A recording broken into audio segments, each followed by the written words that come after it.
Live from KSAT 12. Good Morning San Antonio starts right now. Good morning. It is Monday. It is August 1st. Thank you so much for starting your morning with us. So, lots to talk about today. I got to say, though, we're coming off the record May, record June. And July. And record July. So, Before we get to the 9 and 9, what's the secret to beat the heat? The secret to beat the heat, stay indoors. Okay. Number one, if you can. And it's interesting that, July was so hot because traditionally, August for us is usually the really hot month. So let's just keep our fingers crossed and maybe, I don't know, maybe the trend will change. Hopefully the heat came early this year. Yeah, that's what we're hoping for. We'll check in with Justin later, but let's look at today's 9 at 9. Nearly 400 people have been rescued by the National Guard in Kentucky as more storms are threatening to expand the already historic and deadly flooding. Rainfall rates of 1 to 2 inches per hour are possible today in the same area where as many as 37 people remain unaccounted for after severe weather struck last week. The death toll is already at 28. Celebrating the life of Bill Russell, tributes pouring in for the NBA legend who passed away yesterday. Russell led the Boston Celtics to a dynasty, a record 11 titles. Russell, a force who stood tall, but it was his larger-than-life achievements and dedication to social causes that made him an icon on and off the court. Bill Russell was 88 years old. Famed Star Trek actress Nichelle Nichols is being remembered as a trailblazer today. Nichols died Saturday night at the age of 89. She was best known for her groundbreaking role as Lieutenant Uhura on the Star Trek series. She was among the first black women with a leading role on a network TV series. The Senate could vote later today on health care and disability funding for veterans who've been exposed to burn pits while serving our country. Initially passed by the Senate, 25 Republicans hold their support. This after the House passed their version with a procedural change and demanding an amendment. Lawmakers in both parties say at the end, the Senate will likely pass the bill with bipartisan support. The first grain shipment left port in Ukraine today for the first time in 5 months. A ship carrying grain left the Ukrainian port of Odessa for foreign markets under a safe passage agreement between Ukraine and Russia, brokered by the UN and Turkey last month.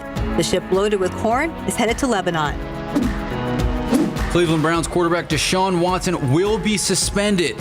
Reports say that a former federal judge deciding the case found that Deshaun Watson violated the NFL's personal conduct policy. He has been suspended for 6 games, this according to ESPN. The former Houston Texan and NFL Players Association both have been repeatedly saying they did not plan to appeal the decision. Prince Charles's charity is coming under fire for allegedly accepting more than $1 million from the family of Osama bin Laden.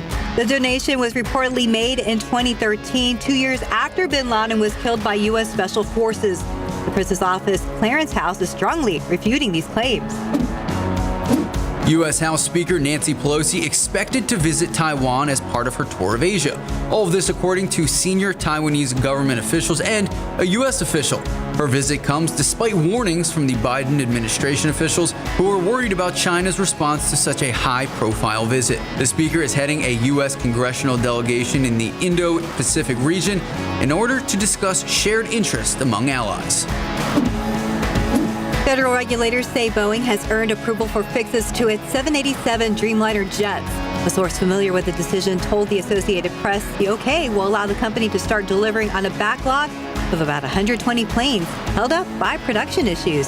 And that's today's 9 at 9. And let's look outside with live cam. We started today in the 70s and now we're creeping up to the 80s, but I see some clouds there. That's good for now. Yes, morning clouds. They'll stick around today. I think we'll see partly cloudy skies. Just a very small chance for a shower this afternoon. We've got our 100-degree day counter going here. 51 now after yesterday's 101. We're closing in on those records. 57 and 59 are the second and first place numbers. We'll get there. I'm pretty certain of it with more triple digits in the forecast. Not so much today, but next few days. We're going 99 today. We're going to stay maybe just below that threshold. 10% chance this afternoon, mostly sunny skies and some gusty southerly winds. Let's look at the forecast highs across the area. 99 here in San Antonio today, 100 in Pearsall, 100 in Carrizo Springs. But you'll notice temperatures maybe just a little bit cooler than yesterday, and that's because of some added cloud cover, a little bit of added moisture. Weather headlines. So what to expect in August? Where are we going to go from here? We'll take a look at the climatology. It is our hottest month on statistically. And what about rain? This week does show some promise, especially as we get towards the end of the work week and early in the weekend. And could there be a new pattern setting up? Nothing to get too excited about right now, but we're going to take a look at that as well. All of that coming up here in just a few minutes, guys. Hey, thanks, Justin. I'll take the wheel from here. All right, 9:03. Let's get a look at the roadways. 37 at Houston. You can see that traffic's moving without any trouble at this point. Thankfully, nothing major to report that's going to slow anyone down at this time. Great news to report, especially on a Monday as more folks are getting back to work. But be on the lookout. There is at least one crash that we are watching that just popped up right there along I-10 westbound at Culebra Road. Not causing any issues, so I'm not too worried about it. But I'll give our friends at TransGuide a call, find out exactly if that's going to be any issue for anybody. Hopefully everybody's okay out there. But let's give you a wide look at the map because thankfully not a lot else to talk about. We still have some stalls that remain out south of Von Ormy, but just watch out for that. We also know that there's several active construction spots taking place in and around the Alamo City. Great time to grab those phones. We're going to bring up that QR code. Scan it. It's going to pop up on your screen right now. That will take you directly to the KSAT traffic page. It's a new month, but of course we know that construction will continue for a while. So scan that QR code. That'll take you directly to that page for a full list of closures and anything else that could be impacting your drive time. Max, stuff? Thank you, Stephen. President Biden is back in COVID isolation after testing positive again for the virus. It's a rare rebound case seen among those treated with the drug Paxlovid. So the president's doctor says that the president is not showing any new symptoms at this time, but the positive test means that the president is sidelined at a critical time for his agenda. ABC's Faith Abube explains. This morning, President Biden's public schedule cleared after he tested positive again for COVID over the weekend. Feeling fine, everything's good. Biden sidelined as Democrats move closer to passing a negotiated version of the president's core agenda this week. The so-called Inflation Reduction Act includes provisions for Medicare to negotiate prescription drug prices, sets corporate minimum tax at 15%, and makes historic investments in clean energy. Senator Joe Manchin, whose surprise deal with Senate Majority Leader Chuck Schumer revived the legislation, telling ABC News the bill is about investing in America. This is all about fighting inflation. Republicans, however, skeptical about what the major legislation could do. It's going to make inflation worse. It's not going to do any good. Concerns about the economy growing following last week's grim federal report, which shows for a second quarter in a row, U.S. gross domestic product dropped. Fears that the economy is sliding into a recession, even as inflation remains at historic highs. Neil Kashari, president of the Minneapolis Federal Reserve, telling CBS even rising wages are not keeping up. The Federal Reserve has more work to do to bring inflation down, to bring the economy into balance. And back on Capitol Hill, Senate Democrats need at least 50 votes to pass the inflation bill, but it's unclear whether they have the support of Arizona Democrat Kirsten Sinema, who hasn't yet signed off on it. In Washington, Faith Abube, ABC News. In your morning headlines, some heroic rescues taking place in the aftermath of the devastating floods in Kentucky, and a fight using a machete and bicycle as weapons. Way to help your dog or cat beat the heat when they go outside, and a new martini that may sound a little cheesy. David Sears is here to explain all of this. I can't say that sounds good. No. just. I was waiting. But wait till how you look when you're drinking your martini. Oh, okay. We're waiting. So there's for a little that. added something there for you. Gotcha. We'll get to that in just a second. But first, through disaster, heroes are born. This is in Kentucky, and you're looking. This is a young man right here, and this is a window, and he's trying to break through that window because there are people trapped inside that house. Look how high the water is, just feet below the roof line, and it's flowing really fast down that river right there in Kentucky. An elderly woman trapped inside. These are pictures of her just sitting in the water in the middle of her house. She was actually right there with a couple of people who were trying to rescue her and some couple of people who needed to be rescued. The water was rising when the man got in to rescue her and several others in the house. She was in a panic mode, didn't want to leave, but they finally got her out of the house along with the rest of those who were trapped inside. You can see that water flowing really fast, and they were all caught kind of in that flow. Fortunately, it appears that they made it out safely. Now, the disaster in Kentucky continues, that we mentioned earlier. The death toll now at least 28, including 7 children. Kentucky Governor Andy Beshear expects there to be more deaths as they continue to search flooded areas. All right, let's take it to Providence, Rhode Island. Last week, guy on a bike pulls up. You can see he knocked over another bike, and then he's kind of wandering around. These two guys over here, they start jawing at each other. What I guess it was about the bike. He goes inside, comes back out. This guy picks up that guy's bike, throws it on the ground, pulls out a machete, starts beating it with the machete. So then this guy comes back and gets the bike, and he's going to throw it at the guy that was beating it with the machete. He's still got the machete. Now he doesn't have the machete anymore. This guy picks up the machete. We got an all-out crazy night going on here in Providence, Rhode Island. They start throwing bicycles at each other. Then here comes this. Now this is the original guy who pulled up and knocked the bike over. He's got the machete now. He starts wheeling that thing around. Then watch what he does with those tires. He tries to cut those tires up with the machete. After all that, they finally got the police called. By the time the police got there, everybody was gone. I shot my camera at home, and I was watching on the phone. I thought, oh, wow, what is this going on? It's right outside my store, so it's pretty scary. I'd say so. Once again, everybody was gone when the police got there. The owner asked him the police to come back around at the same time all that fighting took place. Maybe he could calm some things down just a little bit.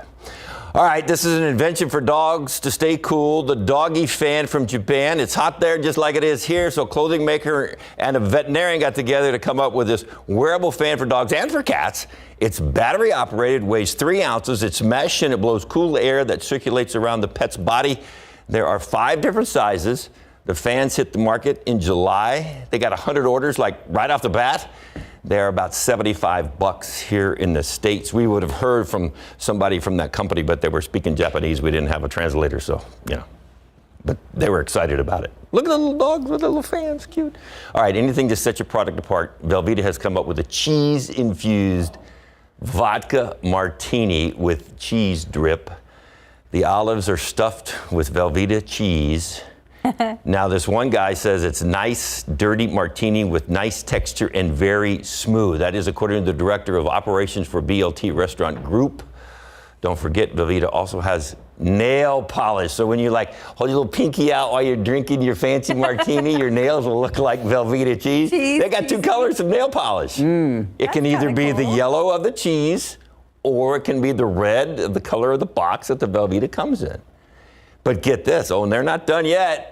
No. They're coming up with a way to have nail polish that smells like cheese. No way. That's what they're telling us. Wow. There's a lot going on here. There's a lot going on. Drink your martini that tastes like cheese, paint your nails that smell like cheese and look like cheese. Would you try the cheesy martini? No. Yeah, me neither. No. What about you? We need a taste tester here. No, but the nail polish looks pretty. What about you, Justin? Would you try it? I love cheese. Oh, he loves cheese. Well, there you go. So sure. So maybe. Thank you, Justin. Thank you, David. Time now, 9:11, 80 degrees out. All right, we'll still ahead on GMSA at 9. A sports legend and icon being remembered today for more than his athletic accomplishments. Still ahead, we're going to take a look back at the life of Bill Russell.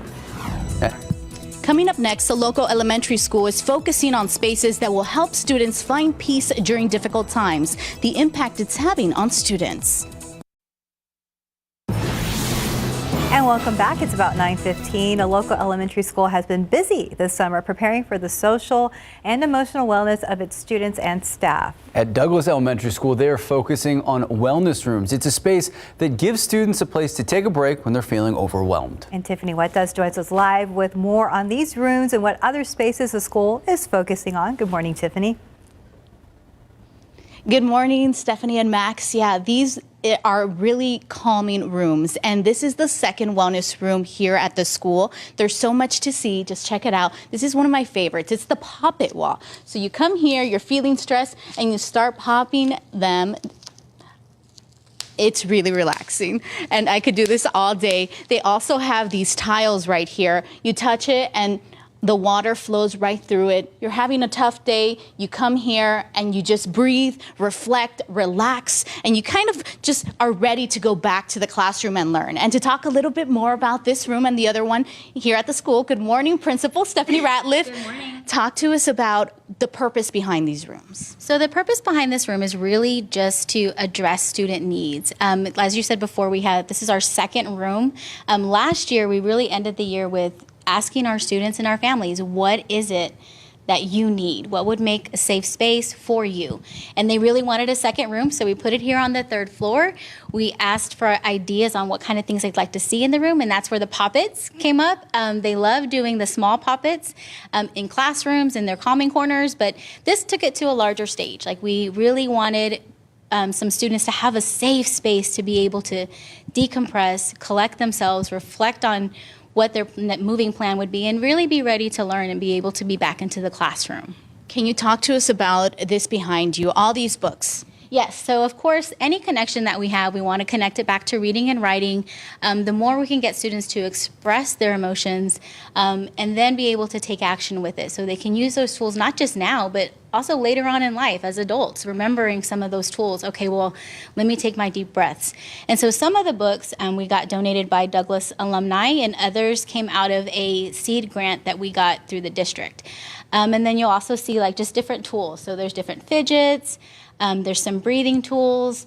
We've even got some sensory foam paint that they can take out, some like Play-Doh kinds of things, and then just some different messages, just to kind of remind them like what the space is about. The space is really for them. And then when they're ready, we reflect back with them, and then we walk them back to the classroom. If they need it again later on, they're more than welcome to do that as well. And this is also for staff as well. Yes, we had some staff, even as recent as this morning, come in and I just need to release before I go back into my room. Okay, great. And so you'll see them kind of working the poppets. We have extra poppets to be able to do that throughout the year. And that was really important. It's something that was sustainable, that staff, we've had families come through, even in our first room. Everybody goes through an orientation with our counselor. So they all get to see it, and they all get to kind of live in the space for a little while before they start using the tools. And what have they told you about this room, students? They love it, especially since this is their ideas.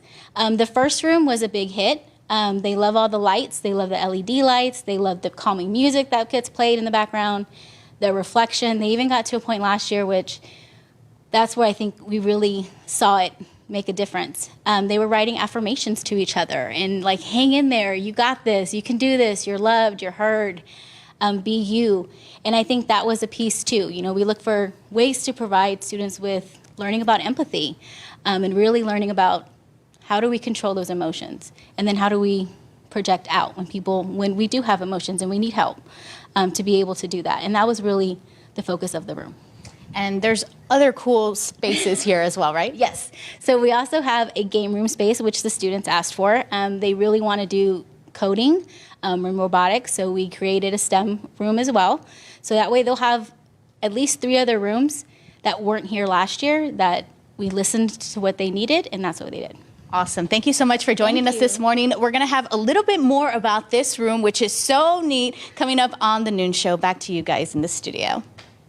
Thank you, Tiffany. We look forward to it. Very colorful room. I like the poppet wall. Yes, I think that's going to be a favorite for many students. Of course. You know, also a favorite for many students today, Justin? What's that? Staying indoors, enjoying the last of the summer. For sure. Yeah, I feel like the heat gets everyone kind of stressed out, you know?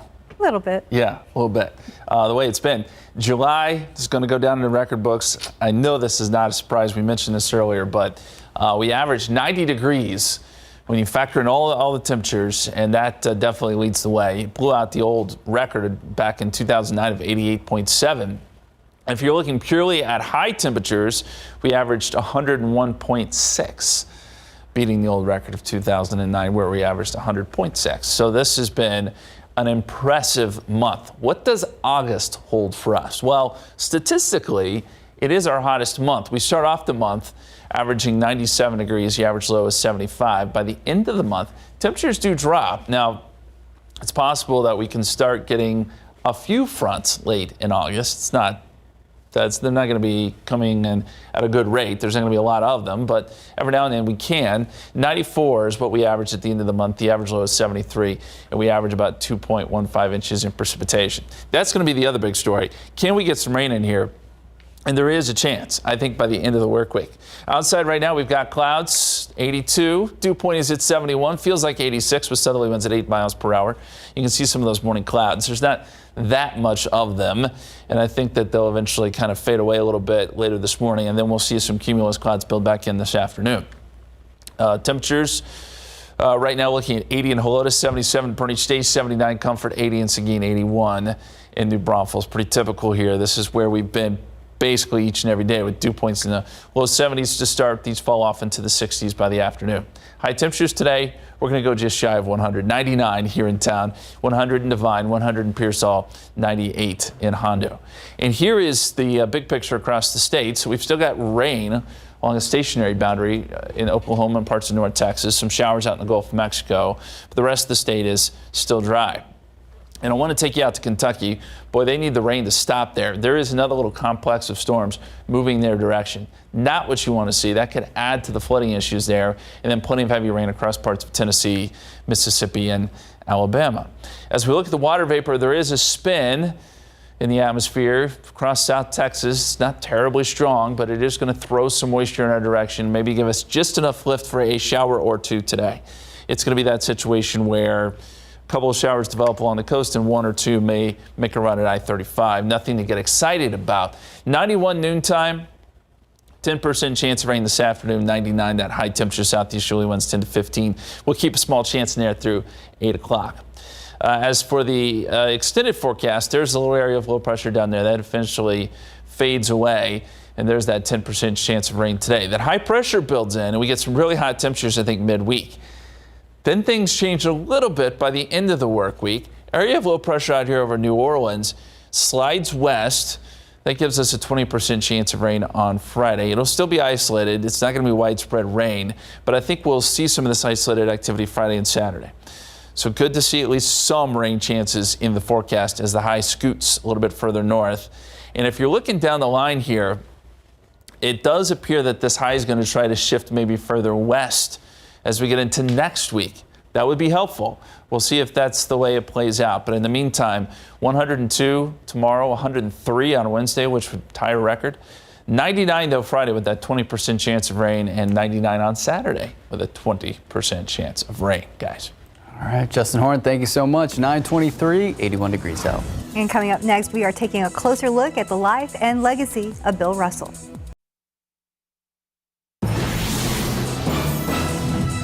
The sports world mourning the loss of a legend. There isn't anyone here that has had as much fun as I've had in my life. Bill Russell, one of the most decorated basketball players, most decorated athletes of all time. 11 NBA titles, 5 MVP awards in 13 seasons with the Boston Celtics. His final 2 seasons in Boston, he served as player-coach, making him the first black head coach in major U.S. sports history. At 6'10", Russell was a pioneer and revolutionized the way defense was played. He lays it up as blocked by Russell. In 2009, the NBA named the finals most valuable player trophy after the Hall of Famer. Then in 2011, the basketball icon received the Medal of Freedom from President Obama. He endured insults and vandalism, but he kept on focusing on making the teammates who he loved better players, and made possible the success of so many who would follow. Michael Jordan honored his legacy, writing, "He paved the way and set an example for every black player who came into the league after him, including me. The world has lost a legend." Magic Johnson tweeting, "Bill Russell was my idol. I looked up to him on the court and off." Russell dedicated much of his life to equality and social justice. I think I had a lot to do with the respect that athletes are treated with, black and white. Russell famously joined fellow players in boycotting a 1961 Celtics game after facing racial discrimination. And in 1967, he stood with Muhammad Ali in his stance against the Vietnam War. The Russell family honored his memory, writing, "We hope each of us can find a way to act or speak up with Bill's uncompromising, dignified, and always constructive commitment to principle. That would be one last and lasting win for our beloved number 6. Time now, 9:28, 81 degrees out. A lot more ahead on GMSA at 9. In the next half hour, Cowboys training camp is in full swing. We're going to hear from Jerry Jones coming up in sports. Plus, a lot of questions being asked when it comes to the Robb Memorial Fund. Where is the money and when will the families and the victims get it? We have the answers coming up after the break. And a quick check of the roads with TransGuide, looking at Loop 410 at Broadway, where things are moving this morning. Also looking good there at Loop 410 and Callahan Road. We'll be right back. Welcome back. It's been longer than 2 months since the Robb Elementary tragedy. Millions of dollars have been donated to help victims' families, help survivors, and help the community of Uvalde. Yet, that money remains untouched. Many of you have asked why. Our Lee Waldman has the answer to why families will have to wait a little longer. What has happened to that money the families need now? Where's all the funds for these families? Confusion in Uvalde and in San Antonio about the millions of dollars raised in wake of the Robb Elementary shooting. The fund that's in the bank, it's tied up. There's a committee. We have nothing to do with that fund in the bank. Uvalde City Council wiping their hands of it. So where is the $14 million donated? Initially, the First State Bank of Uvalde held the $4.7 million in donations for the Robb School Memorial Fund. A local steering committee comprised of 10 individuals decided to combine that fund with 4 other philanthropic funds and partner with the National Compassion Fund. According to their website, NCF has distributed more than $105 million in donations to people affected by 23 mass shootings since 2014. The steering committee met on June 22nd to create this draft protocol in both English and Spanish to figure out how to best handle the donations coming in. It was published and available for public comment June 30th. On July 19th, the steering committee held a town hall for public feedback. So far, they've decided the money donated will be split into 3 categories. A, legal heirs of the 21 people killed. B, people who were physically injured in the shooting. C, people other than first responders who experienced psychological trauma that were at the school at the time of the shooting. The dollar amounts for each tier varies. Individuals who meet these criteria will need to apply to receive funds. That application process is open from September 8th through October 6th. October 20th, the donations close, and November 14th, the steering committee will approve the distribution of payments.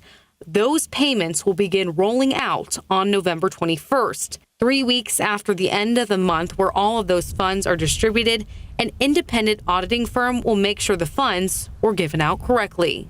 Lee Waldman, KSAT 12 News. So it turns out a long waiting period to distribute funds to families is a standard practice. NCF handled the distribution of donations in May of 2018 in the Santa Fe shooting as well. That $1.2 million donation after the tragedy, that wasn't given out until September. On August 11th, the local Uvalde Steering Committee will hold a town hall at the County Fairplex at 11:30 a.m. to hear from the public about the draft protocol and to explain the application process. The final protocol will then be published online on August 18th. The Uvalde Volunteer Fire Department helping families receive money now through its own charitable PayPal fund. Now, we have a lot of questions about this. We have all those details. Just head to KSAT.com. Let's look outside with live cam right now. 82 degrees. We started the show at 80. Things will warm up a little bit, but I guess the good news here, maybe we won't see the triple digits today. Maybe. It's going to be a really close call. You know, I tweeted yesterday, I feel like if my plants can make it through the 2021 freeze and then make it through this summer, if I can just keep them alive until fall, then they can survive anything. I mean, what a wild swing we've had over the last couple of years, and this drought is no joke. Let's look at the numbers now. Since June 1st, we've had 0.64 inches of rain. We are 5 inches below average since June 1st. And since January 1st, we've got 5.12 inches in the bucket at the airport. That departure from average is over 13 inches. And you may have seen Sarah talk about it yesterday. There's several places out west, places that you wouldn't expect to have more rain than San Antonio, like Salt Lake City. They do.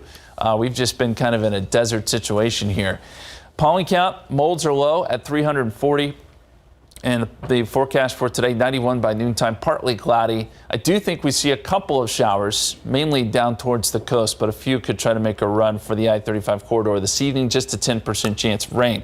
We're up to 99 for a high. Heat index anywhere from 101 to 102 this afternoon, guys. Thank you, Justin. A quick look at the roads with TransGuide, looking at I-37 at Hackberry and I-37 at Houston. Things are looking good at 9:36 a.m. this Monday morning. Time now, 9:36, 82 degrees out.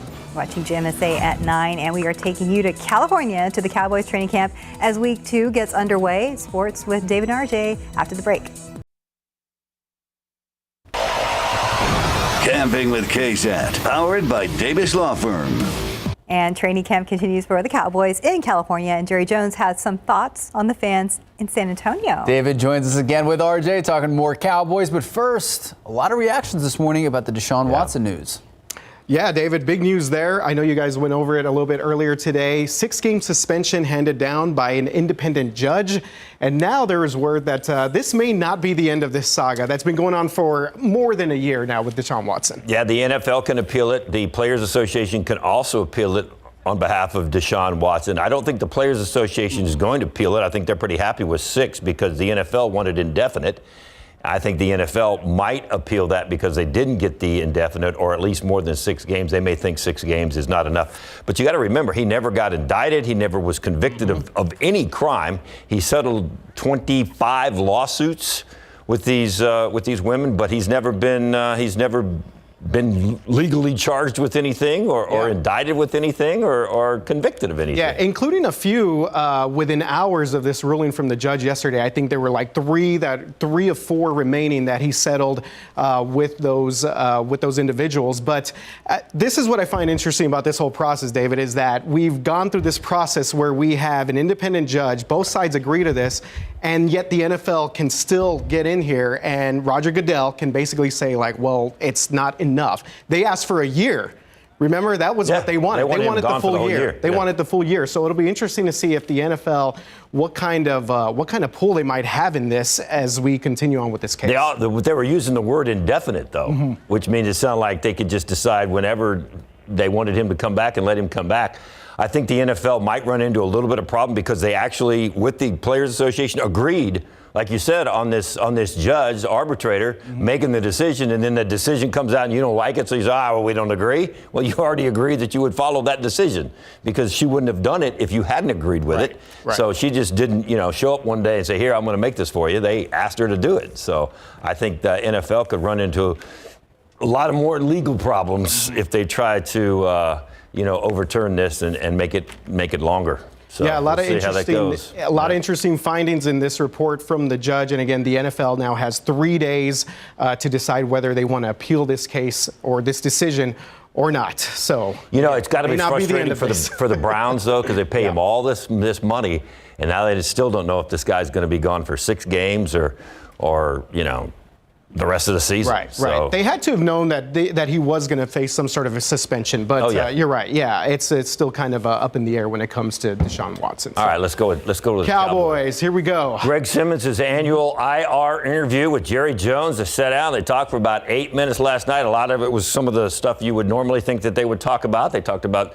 the players and whatnot. But one of the things that struck me is at the very beginning that Jerry was talking about how he loves San Antonio. He's always mentioned that, but how he's still trying to figure out a way to get San Antonio involved in the training camp. Yeah. I was like, what? We already went down that road, didn't we? Yeah. So, that's the thing. Remember, the Cowboys did have training camp here. When was that? About 10 years ago? Maybe longer than that now. It was 10, maybe 15 years ago that they were here. The mid 2000s. They had the Dome. I remember going. This would be before I started anything with news or sports. Going, having a great time out there. I'm sure you covered it, David. Well, the unique thing about that training camp, number one, it was inside the Dome. Yeah. Number two, they brought in grass and put it in the parking lot.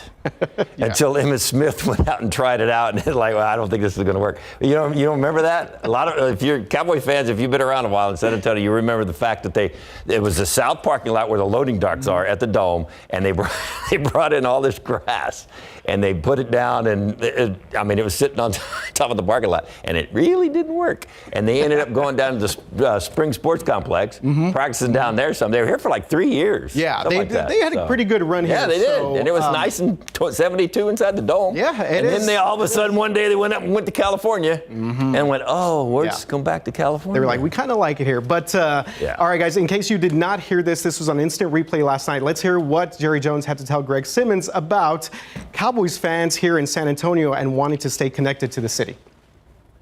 We have such an appreciation for our fan base in San Antonio that I'm continually looking for ways that we can have a part of our team preparation, our training, and have physical presence there in the San Antonio area. And I want our fans to know that we're continually looking for ways. We're going to be there to see you again on some basis, because this year, for instance, we're splitting time between here and our practice facilities there at the Star in Frisco, Texas. So don't forget about us. We haven't forgot about San Antonio. There were times when they had 40,000 people in the dome for a practice. And that party that they had, they had a few folks show up there in California, but when they have their opening ceremony party and all the cheerleaders are there and, some of the players show up, the dome was just flat out packed. You thought we were like in a regular season game or something. And people showed up. There was 6, 7, 8, 10,000 people. Out of normal practice, it would like be a walkthrough. And there'd be 8,000 people sitting in the stands watching them just do their thing for an hour and then they're gone. But they would show up in droves for the Cowboys. And I may be mistaken on this, but I think per capita, San Antonio has the biggest amount of Cowboys fans across the country. So Jerry Jones knows what he's doing. Yeah. He knows there's always been that conversation. Why can't San Antonio get an NFL team? Well, this is Cowboys country for sure. So Jerry Jones knows exactly what's going on. So I'm curious to see maybe what they do. Maybe they bring the bus down here or something a little bit more often during preseasons or camps or things of that nature. And if you want a lot more fans showing up, you go out and win. And if you're going to win, you got to have a top quality CeeDee Lamb, one of their top players. So we talked about CeeDee Lamb earlier. Yep. Didn't we talk about him again? We did, yes. And let's didn't go. CeeDee Lamb talk to us about CeeDee Lamb? So no Amari Cooper, still waiting on Michael Gallup to get back on the field. So let's go ahead and hear a little bit from CeeDee Lamb about how his camp is going so far. I feel like I'm going to affect the game regardless. And with that being said, obviously me being number one, the attention is going to be on me, and I'm kind of prepared for it. It doesn't really change anything in my game. Just going to go make a play. He's built for it. He came in here, making plays. Like everybody knew about CeeDee Lamb before he even stepped on the field. So, he's definitely got it under his belt. He's going to do what he does. And they're going to need him to do what he does until they can figure out this receiver situation. So we'll see how that works out. So, all right. So busy weekend there at Cowboys camp. And, of course, the Deshaun Watson news, guys. A lot of interesting going on. Max, CeeDee Lamb, fantasy football. Top 3 pick. Hey, and Greg Simmons in your fantasy broadcast team. He's there again tonight, 5, 6, and 10, live from Oxnard. Enjoying the weather. Enjoying the weather. Yeah, that's awesome. Love it. So, awesome. All right. Thank you, guys. Appreciate it. And the weather is nice over there, but here it's August now, and that is typically our hottest month of the year. And now many people here may be thinking, well, the month of July was already pretty hot. Yes, it was. However, a lot of the kiddos out there, including my daughter Rooney, are still enjoying this summer despite these record-breaking temperatures. Take a look. Hi, everybody. I know it's been hot, and I know it's been over 100 degrees almost every day of the summer. I know it's summer, and you're out of school, and everybody wants to have fun. And if you want to do outdoor activities, go to Yanaguana with the splash pad, because it's so much fun, I promise. You can also go to the movies. You can still ride your bike, but make sure to find shade. Spend time with your family also. We can all spend time playing games with each other. $60. I do that a lot because it's hot, it's humid. And guess what? I'm even hot right now. It's so hot, it's making me want to go get a snow cone. You want the tiger blood? What size? I like it medium. Thank you. No, thank you for coming. Mmm, looks good. I want to take a bite. It's good. Everybody stay cool and have a great summer. Bye. Thank you, Rooney. Good advice. I love that. That looks so good, by the way. Yeah, you got to find a way to stay cool. These temperatures have been unbelievable. And one thing we look to during this time of year is perhaps the tropics going to give us some relief. Well, out in the Pacific, it has been very active. We've got Tropical Storm Frank, Tropical Depression Georgette. These are kind of falling apart, moving out over cooler waters. But in the Atlantic, it has just been dead quiet, kind of ominous, if you will, because we know that this is supposed to be a fairly busy season, just the way La Nina is setting up. But so far, there has not been much. A couple waves out there. And one of the reasons I think it has been fairly quiet is because of the dust. We talk about this a lot. That dust makes it into South Texas sometimes. We continue to see plumes of dust coming across the Atlantic. And this tends to actually keep activity from developing, and you can kind of see storms are all, the activity is all south of that dust right now. We'll see. I think as we get later into August, there's certainly going to be some development out there somewhere. Tropical cyclone names, if we get another name, it'll be Danielle. That's next on the list. As we look at the time lapse this morning, started out mostly clear and then some clouds worked in. Right now we're still looking at partly to mostly cloudy skies. 82 degrees at the airport, southerly winds at about 8 miles per hour. 79 Kerrville, 77 in Rock Springs, otherwise 80s around South Texas, and that includes much of Bexar County, where we're sitting at 83 degrees right now in Helotes. Dew point trend today starts off fairly humid. It's pretty sticky right now. Dew points fall off into the low 60s, and the heat index will be anywhere from 101 to 103 this afternoon, I think, with high temperatures right around 100, maybe a degree below. We're going 99 for a high. Satellite picture shows those clouds that have kind of blossomed here. We're seeing a little bit more of that now as we go into the, head towards the 10 o'clock hour. And I think it'll be partly cloudy most of the day. We also are noticing a few showers now starting to develop along the coast. A few of these showers try to work up towards the I-35 corridor a little bit later this afternoon and this evening. Anything we see is going to be light, very brief, very small. There's a small chance for some rain today. And you'll notice we've got some showers and storms up along the Red River, still along a stationary boundary that hasn't moved much. Obviously stationary. We have an area of low pressure down here across parts of Mexico. This is why I think we see a few showers this afternoon. It's kind of starting to fall apart, and as it moves west, it'll continue to do so. In the meantime, 91 noontime today, partly cloudy, 94 by 1 p.m. Partly cloudy skies this afternoon, and there is your 10% chance of rain. Going through about 7 p.m., southeasterly winds 10 to 15 miles per hour. And the extended forecasts, we're going to watch for that area of low pressure to move west, just a 10% chance of rain, and then high pressure takes over midweek. And then another little disturbance rolls in Friday and Saturday. That gives us a 20% chance of rain. So there is some hope towards the end of the work week that we get another chance for some showers. Otherwise, 102 Tuesday, 103 Wednesday, 102 Thursday, and then those small chances of rain Friday and Saturday. We'll be right back. All right, temperatures are warming up now. We're getting well into the 80s. 99 this afternoon. Maybe we stay just below that 100-degree mark. Small chance for shower. Otherwise, some record-challenging heat Wednesday. Good news, though. Small chance of rain coming up Friday and Saturday, guys. So you're saying there's a chance? I'm saying there's a chance. Not a great chance, but it's a chance. Is this going to make any dent in the drought? No. No. It's not. This is not important rain. We're going to need an extended period of just good soaking rain, and that is not in the forecast. Sometimes that takes the tropics, and so far the tropics have been quiet too. So we'll see. All right, we'll take that 99 for now. Yeah. Thank you, Justin. Thank you, Justin. Thank you for watching. See you back here at News at Noon. Bye, guys.